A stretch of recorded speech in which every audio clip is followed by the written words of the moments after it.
आज करणार आहोत आपण भेंडीच्या बियांची टेस्टी आमटी। नमस्कार, मी भारती होम किचन्समध्ये आपले खूप खूप स्वागत आहे। तर चला बघूया ती रेसिपी।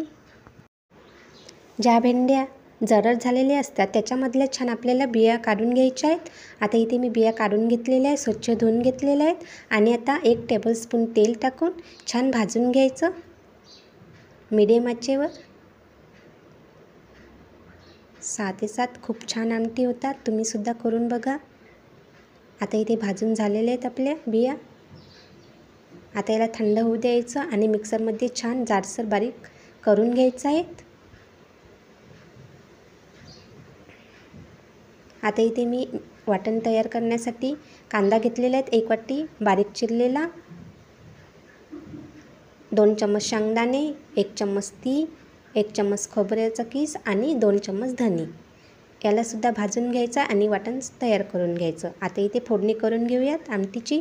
जिरं, मोहरी आणि आता ते मिक्सरला वाटण तयार करून घेतलेलं आहे ते टाकून द्यायचं याच्यामध्ये। कांदा, शेंगदाणे, तीळ 1 चम्मच, 2 चम्मच शेंगदाणे आणि धने 2 चम्मच हे छान भाजून घेतलेलं होतं मी आणि बारीक करून घ्यायचं आणि याच्यामध्ये मी टाकलेलं आहे आता वाटण। लसूण मिरची जिऱ्याची पेस्ट 1 चम्मच।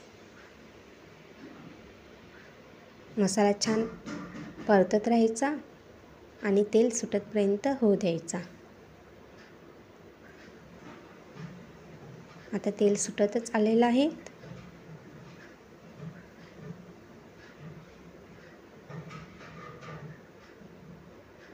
खूप छान आमटी होतात। आता सुके मसाले टाकूयात। 2 चम्मच लाल तिखट,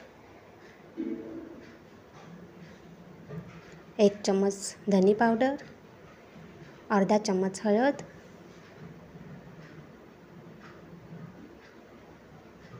गोडा मसाला 1 चम्मच।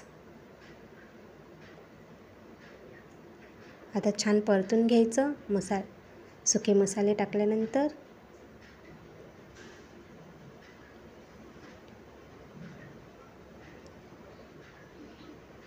थोडंसं आमचूर अर्धा चम्मच। आता मिक्सरला छान भेंडीच्या बिया जाडसर बारीक करून घेतलेल्या आहेत त्याच्यामध्ये ॲड करून घ्यायचं आणि छान परतत राहायचं।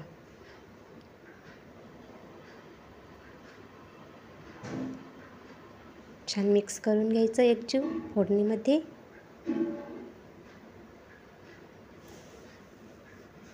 चवीपुरते मीठ,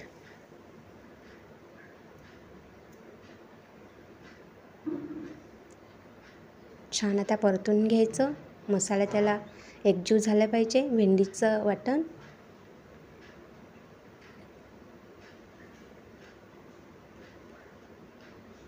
खूप छान आमटी होतात, तुम्ही सुद्धा करून बघा।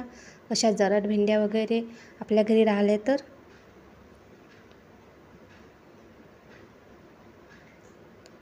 आता याच्यामध्ये आपल्याला जितका आमटी हवी आहे तितकं आपण पाणी टाकून द्यायचं। 1-1.5 ग्लास,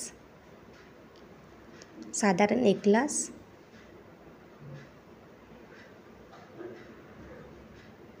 तुम्हाला दाटसर हवी असेल तर पाणी थोडं कमी टाकायचं।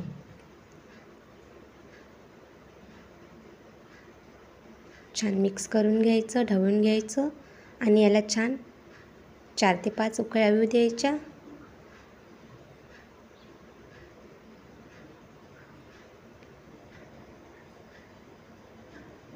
आता छान उकळ्या आलेल्या आहेत।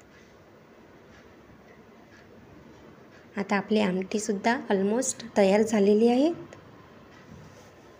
तुम्ही सुद्धा करून बघा। तुम्हाला ही रेसिपी आवडली असेल तर लाईक करा, शेअर करा आणि चॅनलला सबस्क्राईब करा भारती होम किचन्स। आणि फेसबुकवर पाहत असाल तर फॉलो करा। व्हिडिओ बघितल्याबद्दल धन्यवाद। पुन्हा भेटूयात नवीन रेसिपीसोबत।